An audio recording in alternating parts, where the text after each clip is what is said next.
What's up, everyone? Welcome back. Let's get right into it. We got a trailer for Solo, a Star Wars movie, a new trailer, and it looks all right. I mean, okay, to be honest, it looks like it's gonna suck.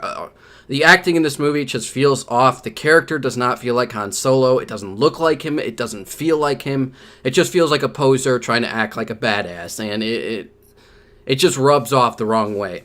I could be completely wrong about this entire thing, and this movie could be awesome, and I really hope it is. But at the same time, I have a bad feeling about it, and the same bad feeling I had about The Last Jedi, and The Last Jedi was just disappointing. Anyways, if you guys are interested in checking out the trailer, it will be down below for you. YouTube is once again under fire, and no, not gunfire, thank God. But The Hollywood Reporter is actually reporting that the Center for Digital Democracy, the Campaign for a Commercial-Free Childhood, and a law clinic have been asking the Federal Trade Commission to launch an investigation into Google and YouTube for violations of COPPA, or the Children Online Privacy Protection Act. For those of you who don't know, COPPA is actually a federal law that was put in place in 1998 that prohibits companies from gathering information on children under the age of 13 without consent of parents or legal guardians through the internet. This could be bad for Google.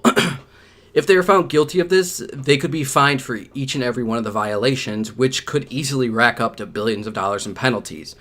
Now, do I think that YouTube actually violated this act? No, not really. At least not to the degree that Jeff Chester, the director of the Center for Digital Democracy, is claiming when he says that Google profits handsomely from selling advertisements to kid-directed programs that it packages. And it does have to be pointed out that YouTube does advertise stuff like toys on kid-oriented videos. Now, where I stand in this whole thing might come to a surprise to you. Until I have more concrete evidence on this, I don't think that YouTube actually did anything wrong here. And this is completely theory with no evidence to really back it up as of yet, so have skepticism.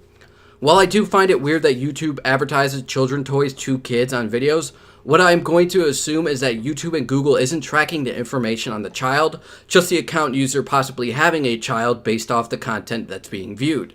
Plus, if an algorithm sees a video that is made specifically for a certain age demographic, then it's not really collecting data on a child if they have advertisements on those videos that are focused on that specific age demographic.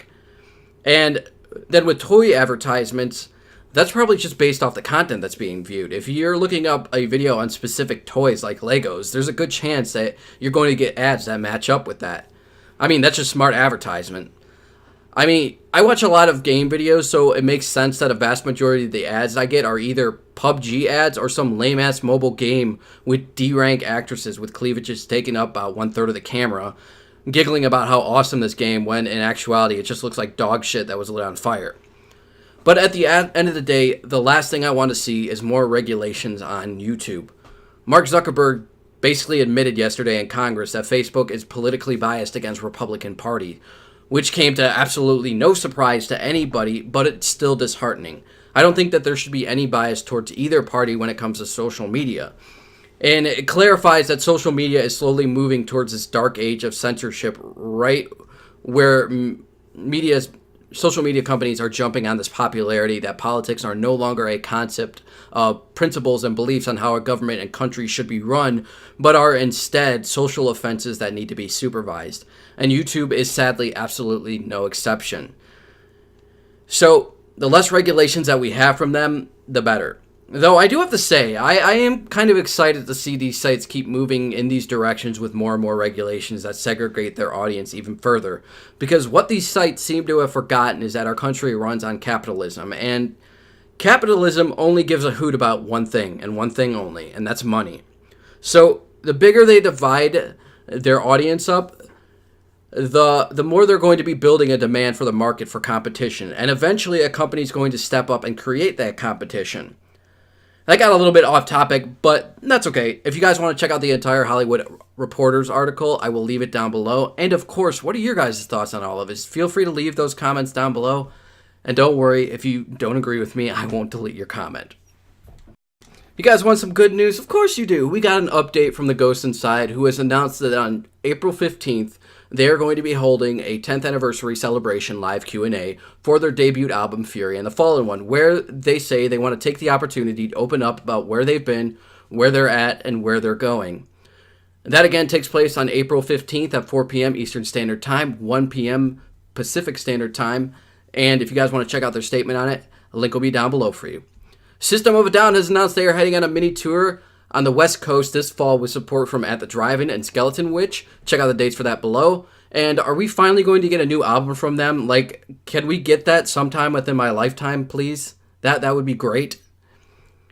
The Offsprings has announced they are heading on a co-headliner tour with 311 this summer with support from Gym Class Heroes. Those dates kick off in July and run into early September. Check those out below. Trivium has released a new music video, Endless Night. Check it out below. Gone is Gone, which is a supergroup featuring members of Mastodon, Queens of the Stone Age, and At the Drive-In, has released their new music video, Phantom Limbs.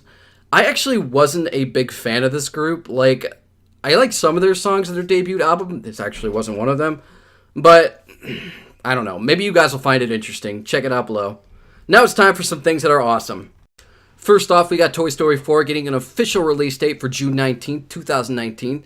And I'm actually still in shock that by the time this movie comes out, it'll be 9 years since the last Toy Story movie. And as of right now, it's been 14 years since the first Incredibles movie. So I'm starting to think that Pixar might actually be secretly Square Enix. Like, don't hold me to that. I don't have any evidence to prove it. But just seeing the time lengths that these two companies take, it's starting to connect, man. These companies just take forever to work on a sequel. But it ultimately seems to work out in the end. I mean, let's be honest. Toy Story 3 was a pretty awesome movie. Anyways, if you guys want to check out the official announcement for that, it'll be down below for you. Marvel has announced that they will be releasing the digital Movies Anywhere and the 4K Ultra HD version of Black Panther on May 8th, and the Blu-ray version will be coming out on May 15th. And of course, they'll have their regular multi-screen and DVD editions, but they'll also have different variations of the movie based off where you get it from. Best Buy will have an exclusive steelbook for the Blu-ray and the 4K Ultra HD. Target will have an exclusive filmmaker edition, whatever that means, and Walmart will have trading cards. Yeah, exciting. Woohoo! But no, I'm actually excited for this movie to come out. I really enjoyed it in theaters. Wasn't that big of a fan of the villain. Like, I get where they were going with him, but I don't know. It just didn't resonate with me as it did with other people. And last awesome thing on the list, I actually got the chance to check out Under Oath's new album, Erase Me, and I liked it. I thought it was an interesting and good album. Like, they deviated a lot from their heavier styles, and I did miss that. But in terms of what I got here, it was both musically and lyrically interesting, and I enjoyed that. Now it's time for things that suck, and the only thing we have is Overwatch League team Boston Uprising has announced that they have terminated their contract with 21-year-old Jonathan Sanchez, aka Dream Casper, over allegations of sexual misconduct involving a minor.